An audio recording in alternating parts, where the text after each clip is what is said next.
Estamos começando pela TV Novo Tempo mais um programa Evidências, sempre em busca de fatos que comprovem a veracidade histórica da Bíblia Sagrada. Há pouco mais de 200 anos havia uma enorme ignorância a respeito do passado da humanidade. Não fossem poucos escritos preservados como os de Heródoto, Virgílio, Tácito ou a própria Bíblia, praticamente nada saberíamos do mundo que antecedeu a nossa geração. Mas isso começou a mudar a partir do finalzinho do século XVIII, com a chegada de corajosos exploradores que deram início ao que chamamos atualmente de arqueologia clássica. Mas é necessário admitir que muito do que temos praticado hoje no moderno método arqueológico está alicerçado no trabalho amador destes valentes pioneiros que lançaram os fundamentos da arqueologia moderna, inclusive a arqueologia bíblica. Militares, artistas e historiadores estão entre os que iniciaram a científica arte das escavações de antiguidades. É claro, porém, que motivados por uma filosofia histórico-cultural da realidade, o seu método ainda era bastante colecionista. Eles simplesmente tomavam os antigos objetos, classificavam e enviavam para exposições em museus, especialmente na Europa. Até os operários contratados tinham pouca ou nenhuma experiência em retirar da terra um objeto de valor histórico. Afinal, eles eram gente simples, na verdade, nômades do deserto, trabalhando por muitos valores, às vezes insignificantes. Foi deste modo, bastante inusitado, que tudo começou. É claro que houve falhas, e exemplos de mau caratismo não faltaram no enredo. Temos, por exemplo, ladrões de sepultura, assassinos e exploradores da ingenuidade humana também fazendo parte do processo. Por outro lado, porém, não precisamos romancear a história para afirmar que houve uma grande leva de homens e também mulheres sinceros e motivados apenas pelo nobre interesse de diminuir a ignorância dos homens em relação ao próprio passado da humanidade. E a providência divina, é claro, atuava por detrás de todo o processo. Portanto, conhecer um pouco desta história e ver alguns destes valorosos pioneiros da arqueologia é o assunto do nosso programa hoje.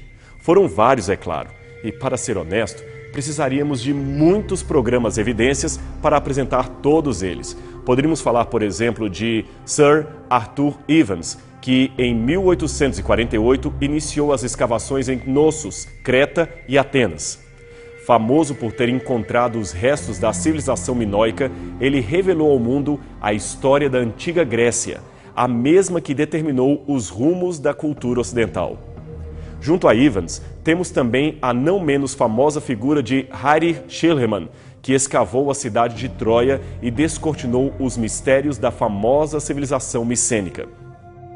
Se formos para o campo da egiptologia, podemos ainda destacar indivíduos como Giovanni Battista Belzoni, famoso explorador italiano, e também Auguste Mariette, que escavou a mesma região, representando dessa vez a França.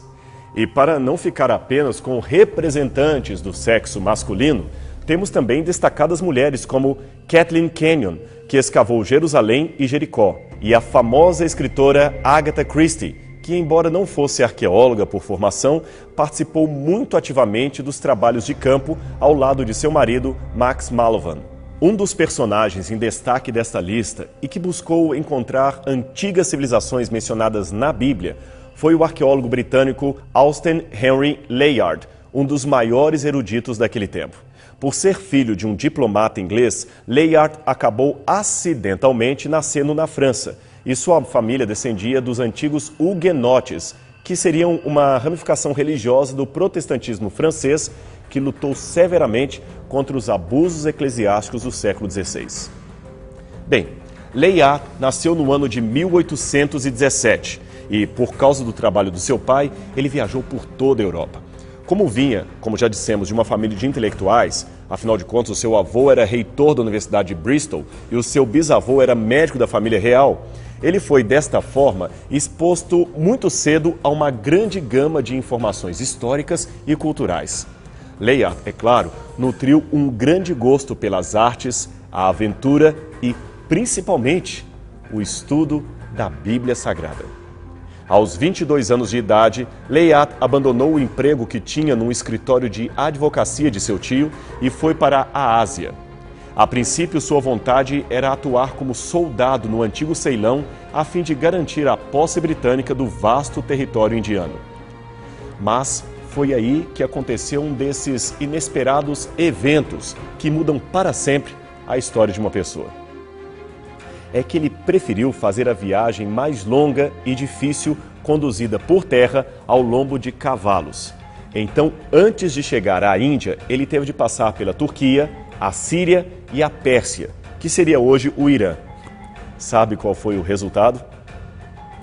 Ele se apaixonou tanto pelo Oriente Médio que decidiu iniciar a carreira de explorador. A imagem de Constantinopla com a bela Hagia Sofia, as diferentes formas de se vestir, falar e comer, a cultura milenar bem distinta da cultura europeia, tudo isso fascinava tremendamente o jovem inglês. Mas, como o sonho de explorador não enche barriga de ninguém, Layard teve de se manter trabalhando como adjunto diplomático, o que o ajudou a continuar viajando por todo o Oriente Médio, que na época estava quase todo dentro dos limites do Império Otomano. Isto foi em 1842. Foi nas suas andanças pelo Iraque que ele idealizou o seu maior sonho relacionado à Bíblia: localizar antigas cidades mencionadas no Antigo Testamento, mas que naquele tempo eram completamente desconhecidas, tinham desaparecido na poeira do tempo. Lá ele conheceu este homem, Paul-Émile Botta, que estava escavando na região de Mossul, ao norte do país. Botta e Layard fizeram, pelo menos no princípio, uma boa amizade, e o primeiro incentivou o segundo de tal maneira que ele voltou correndo para Istambul, tomou um empréstimo de 100 libras e retornou para o Iraque, iniciando em 1845 a sua própria escavação arqueológica. Este foi o sítio escolhido por ele, e Layard escavou ali por aproximadamente 7 anos.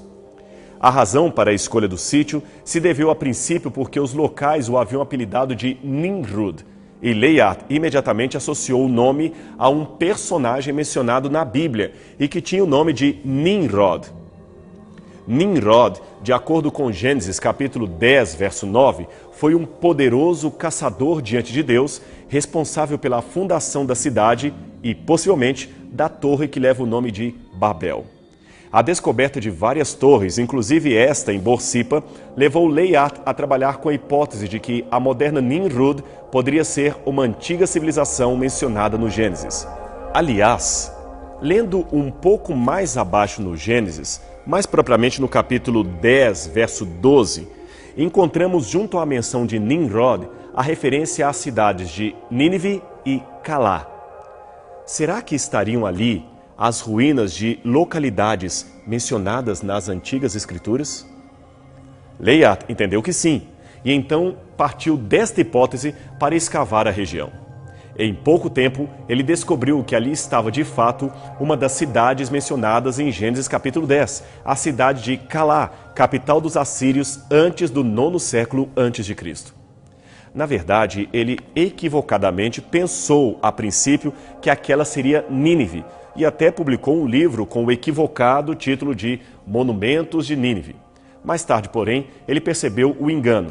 Nínive estava, na verdade, do lado oposto da atual cidade de Mossul, onde 2 montes cobriam o resto da antiga civilização. Mais à frente, falaremos de sua escavação ali. Voltando, porém, à descoberta da cidade de Calá, Layard desenterrou ali antigos palácios e magníficas estátuas na forma de touros alados com o rosto de homem, que eram, na verdade, uma espécie de divindade protetora da cidade. Este desenho da época, feito por um dos membros da equipe de escavações, mostra o momento em que os touros alados foram encontrados. Veja o tamanho desta estátua gigante. Pela sua cabeça, dá para ter uma ideia do resto do seu corpo. Este desenho adicional nos mostra a entrada norte do palácio, assim que a terra foi retirada pelos trabalhadores. Esses e outros desenhos foram publicados em seu livro, que já mencionamos e que o título era Os Monumentos de Nínive, lançado na Inglaterra em 1849. Aqui você tem uma moderna foto da área do sítio arqueológico de Calah. Veja a grande extensão das escavações feitas na ocasião.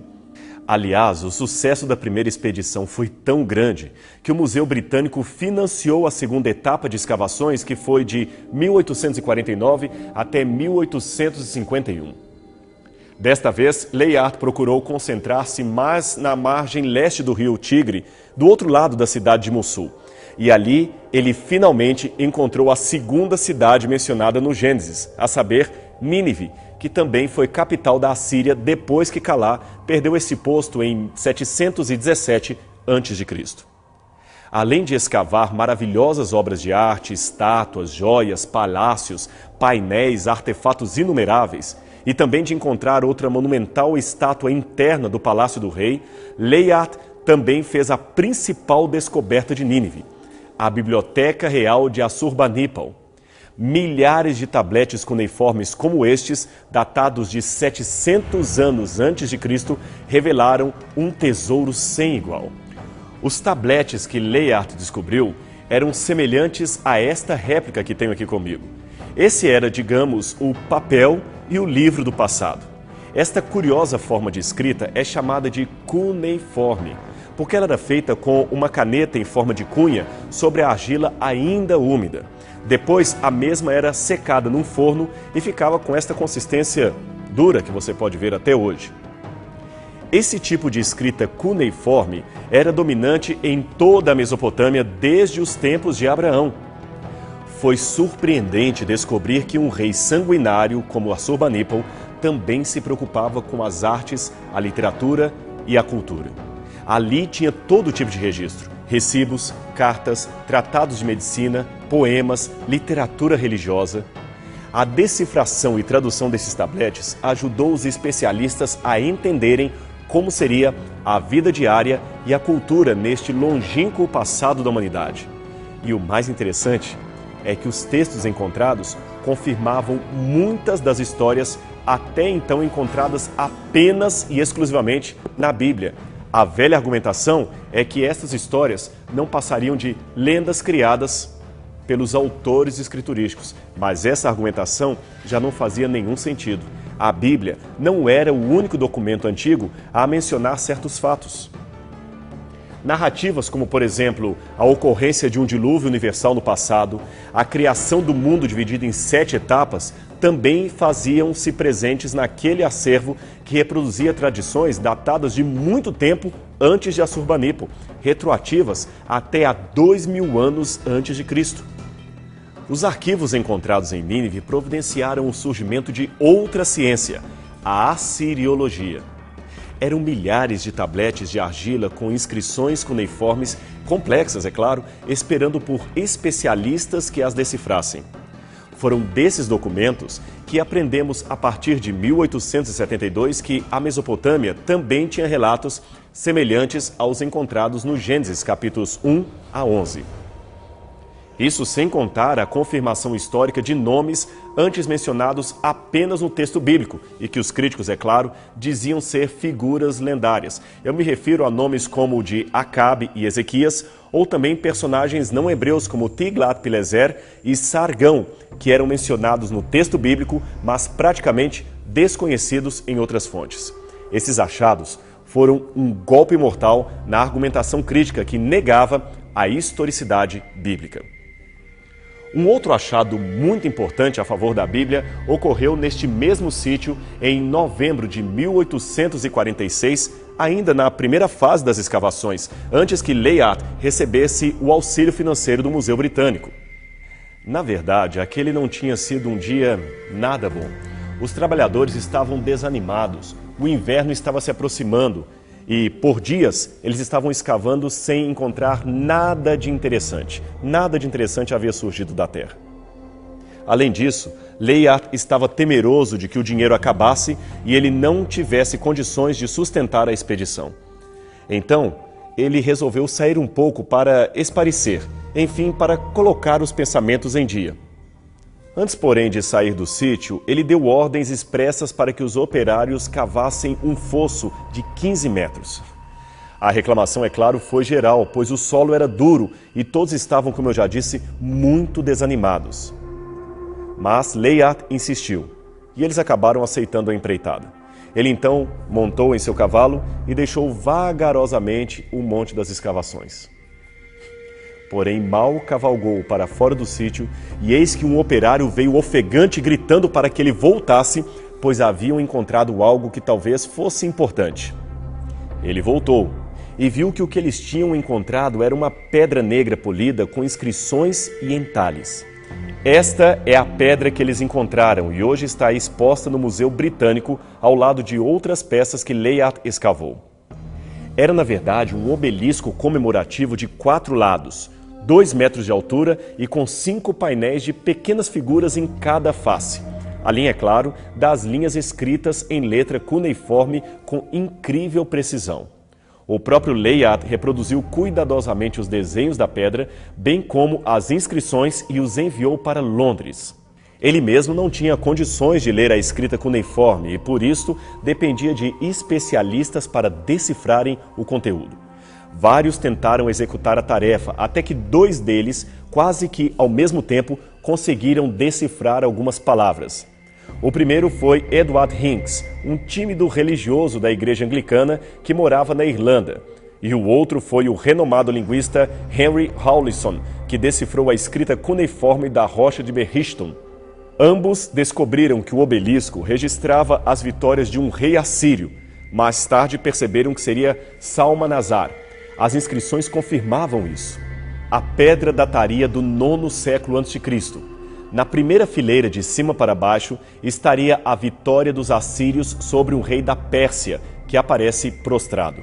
Já na segunda, pasmem, estaria a figura de um rei hebreu, igualmente humilhado e derrotado. Era essa a imagem em destaque do referido rei, vergonhosamente prostrando-se diante do soberano da Assíria e beijando o chão aonde ele pisa. A inscrição abaixo do relevo apresenta a identidade do rei derrotado. Ela diz: tributo de Iauá, filho de Umri. Recebi prata, ouro, um vaso de ouro, um copo de ouro, cálices de ouro, cântaros de ouro, chumbo, um bordão real e um dardo. Ora, não foi difícil identificar foneticamente o nome Iauá como sendo a forma assíria do nome Jeú, que foi rei de Israel, e Umri seria Omri, o fundador da capital de Israel em Samaria. A história de Jeú está registrada na Bíblia, no livro de 2 Reis, capítulos 9 a 10. Na verdade, a Bíblia não menciona nada sobre uma tributação que ele teria dado ao rei da Síria, mas considerando a informação de que ele não teve cuidado em cumprir com as leis de Deus, o que vemos no obelisco pode ter sido o resultado de sua apostasia. Mas alguém pode questionar que, de acordo com a Bíblia, o pai de Jeú era Josafá e não Omri. Isto, porém, é fácil de harmonizar se entendermos que Jeú era sucessor de Omri, logo era politicamente o seu filho, assim como Jesus também era chamado de filho de Davi. Ademais, o professor Theodore Mitchell, do Museu Britânico, lembra que o texto assírio literalmente traz a expressão Mar Umri, que literalmente quer dizer filho de Omri. Mas para ele, isto seria uma forma abreviada de dizer Mar Bit Umri, literalmente filho da casa de Omri, ou seja, um israelita. Assim fica fácil entender o aparente conflito de informações entre a Bíblia e o artefato encontrado. Assim, por seus esforços de desvendar a história da civilização humana, Layard recebeu da monarquia britânica o título de cavaleiro, passando a se chamar Sir Austen Henry Layard. Anos mais tarde, após a sua morte ocorrida em 1894, os trabalhos em Nínive foram retomados por Max Mallowan, o marido de Agatha Christie e que mencionamos no começo deste programa. E ela, diga-se de passagem, não fazia vista grossa ao trabalho, pelo contrário, participava ativamente com seu marido nos campos de escavação. Na época, devido à circunstância geográfica, muito do que Layard escavou voltara a ser sepultado pela areia do deserto e teve novamente de ser desenterrado por Max Mallowan. Na campanha de Malovan, os trabalhadores encontraram o monumento do rei Ashur-nasir-pal II, no qual o rei descreve o término da construção de seu palácio. Uma reconstrução artística sugere que seria, sim, a bela fachada do palácio com a sua cidadela margeando o rio Tigre. A estela continua dizendo como o rei comemorou o evento, provendo vinho e comida para quase 70 mil pessoas durante uma semana. Ora, isto lembra bem de perto o festim de Belsazar mencionado no livro de Daniel, capítulo 5. Grande parte dos artefatos escavados em Nínive foram para o Museu Britânico em Londres, onde encontram-se em exposição até os dias de hoje. É um acervo extraordinário de antigos artefatos que incluem estátuas, relevos, entalhes e até inscrições. Só a coleção chamada Tesouros de Nimrud, descoberto nestas escavações, traz um total de 613 joias de ouro e pedras preciosas. O valor é inestimável. Nínive lembra também o livro de Jonas. No que diz respeito a esta curiosa história, não encontramos ali ainda nada que comprove diretamente a existência do profeta ou de sua aventura. Mas é interessante que a cidade teria realmente espaço para 120 mil habitantes, conforme diz a Bíblia.